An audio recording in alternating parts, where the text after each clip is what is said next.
Yes, uhali gani mtazamaji wa Nevia Media, ni siku nyingine tena ikiwa ni siku ya Jumaa.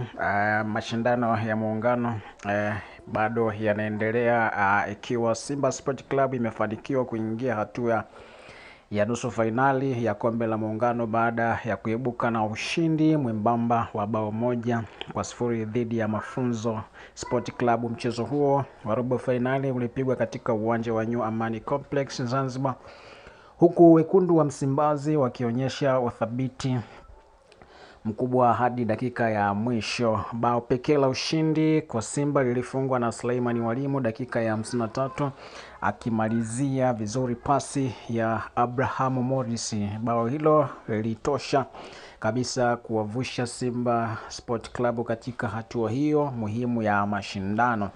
Kwa ushindi huo, Simba Sport Club sasa itakutana na Mlandege FC katika hatua ya nusu fainali. Mlandege wao walifuzu hatua hiyo baada ya kuibuka na ushindi wa mabao 2-1 dhidi ya Singida Black Stars, hivyo kuweka mazingira ya pambano kali mbele ya Mlandege dhidi ya Simba Sport Club. Ikumbukwe kwamba Simba wanatarajia kwenda kulipa kisasi. Mchezo wa nusu fainali kati ya Simba na Mlandege unatarajiwa kuwa na ushindani mkubwa, ukiwa umebeba hisia za kisasi na heshima. Simba itaingia uwanjani ikiwa na dhamira ya kulipiza kisasi kufuatia matokeo ya nyuma yaliyowaumiza.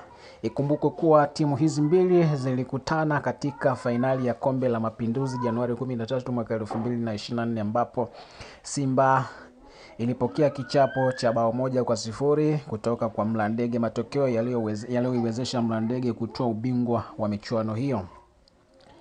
Kutokana na historia hiyo, Simba inalazimika kupambana kwa nguvu zote katika nusu fainali hii, ikilenga kupata ushindi dhidi ya Mlandege ili kutinga fainali na kuendelea kusaka ubingwa wa kombe la muungano. Sasa kama nilivyokujuza hivyo kwamba mashindano ya muungano bado yanaendelea, na siku ya kesho itakuwa ni nusu fainali ya kwanza ambayo itakuwa ni Young Africa dhidi ya Azam FC, ambapo mashindano hayo yanaendelea pale kwenye uwanja wa New Amani Complex Zanzibar.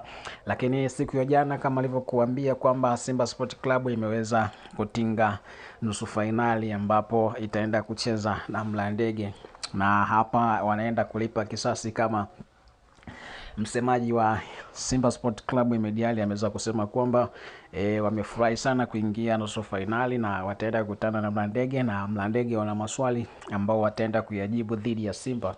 Ni kwa nini waliwaondoa kwenye mashindano ya Mapinduzi? Sasa mimi na wewe hatujui, je, Simba Sport Club watafurukuta kwa dhidi ya Mlandege ama vipi? Ni kusii tu endelee kutufuatilia Nevia Media, lakini usiache kusubscribe kwa kubonyeza maandishi yaliyoandikwa subscribe ambayo yako chini ya video hii ambayo unaitazama. Na ni je, Mlandege wataenda kuendeleza pale walipoishia ama vipi? Endelea kutufuatilia na sisi tutakuletea update mbalimbali za mashindano ya muungano pindi tunapozipata. Tutahakikisha wewe mtazamaji wa Nevia Media basi taarifa za mashindano ya muungano basi yanakuwa hayakupiti. Wewe cha kufanya tu ni kubonyeza maandishi yaliyoandikwa subscribe hapo ambayo yako chini ya video hii ambayo unaitazama, yameandikwa subscribe, na kisha uguse alama ya kengele ili uweze kutani on notification na ujihakikishie kwamba utapata notification pindi tu tunapopandisha story zetu.